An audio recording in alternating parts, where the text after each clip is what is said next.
అంటే 3Dకి 2Dకి ఏంటి డిఫరెన్స్? ఇదేంటంటే ఫ్రేమ్ బై ఫ్రేమ్ చేసుకోవాలండి మనం. ఓకే. సో ఇప్పుడు ఒక సెకండ్కి 25 ఫ్రేమ్స్ ఉంటుంది దీంట్లో. సో ఈచ్ ఫ్రేమ్ డిజైన్ చేస్తారు వీళ్ళు. సో అలా ఇప్పుడు ఒక ఎపిసోడ్ 7 మినిట్స్ ఉందనుకోండి, 7 డేస్ పడుతుంది వీళ్ళకి చేయడానికి. 7 మినిట్స్ 7 మినిట్స్ చేయడానికి 7 డేస్ పడుతుంది అనమాట. అంటే 1 మినిట్ 1 డే. 1 డే పడుతుంది. అంటే ఇక్కడ 7 మినిట్స్ 50 సెకండ్స్ ఉంది అంటే 7.5 డే. 7.5 days అనమాట. ఈ ఎపిసోడ్ స్టార్ట్ చేసి 1 వీక్ అవుతుంది. ఈ ఎపిసోడ్ స్టార్ట్ చేసా.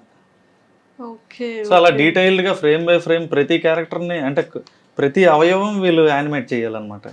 కళ్ళు, ముక్కు, ప్రతిది మూతి, బుగ్గ, ప్రతిది ఎవ్రీథింగ్. మీరు అక్కడ చూస్తున్నారు కదా, ఫస్ట్ అలా స్కెచ్ గీసుకుంటారు అనమాట.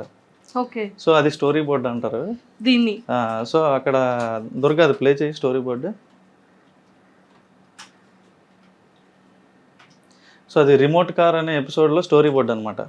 ముందు అలాగా జస్ట్ మనకి ఎక్స్ప్రెషన్స్ ఏ ఉండాలి అని చెప్పి ఫ్రేమ్ బై ఫ్రేమ్ అలా స్టోరీ గీసుకుంటారు అనమాట, ఓకే. ఆడియోకి తగ్గట్టుగా. ఓకే.